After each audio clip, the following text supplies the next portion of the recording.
friends. Let's see. It's been 2 days since we had that sudden rain shower. It dumped quite a bit of rain. And I showed you in the last video, this place was just flooded. But you know, it's still really misty. We haven't had any so-called rain since then, but we've had extreme, zero visibility fog. It's been bad. Driving conditions bad. But as you can see, a lot of the water has dried up. And one nice thing about what I'm doing in getting this rain shower is that provided me with a chance to come and, number one, keep an eye on what's happening over here. How long is it taking for the water to soak in? Because I have sheets of rock on this land. I mean, just sheets where who knows how big they are. And some of them have cracks. And so the water can drain slowly. And then other areas, there's no crack. I have this, I call it my pond. It's out by the driveway. I've had it shown it in videos. That water does not, there's no cracks. That water just sits there. And either the animals drink it up or it evaporates. It doesn't go anywhere. So it can take weeks and weeks for that water to go down. Well, this has pretty much gone down in 2 days. I mean, it's mud. Oh, is this muddy? Just yucky, yucky muddy. But it's coming up a lot quicker than it was. I was really struggling. It was so dry and so hard to dig up that I was really having some problems. And I was getting tired really quick because it was just such a job. But with all the water that got in, yes, I can see that the mud has moved. Areas that I had completely removed all the dirt down to a solid sheet of rock, it's now covered with mud again. But that's okay.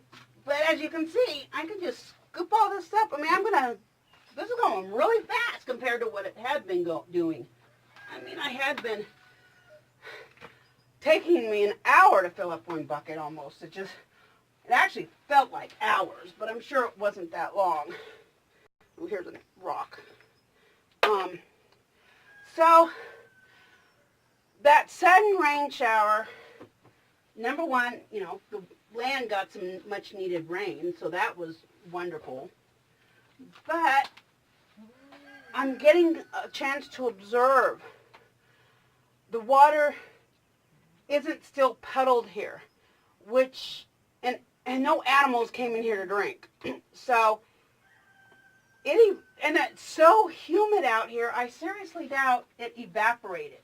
So that tells me that there is some cracks, enough for the water to slowly drain. And sadly, I really wanted to come out yesterday, but I had a friend of mine was going to town, to the big town to our east that has grocery stores and a Walmart and, Home Depot.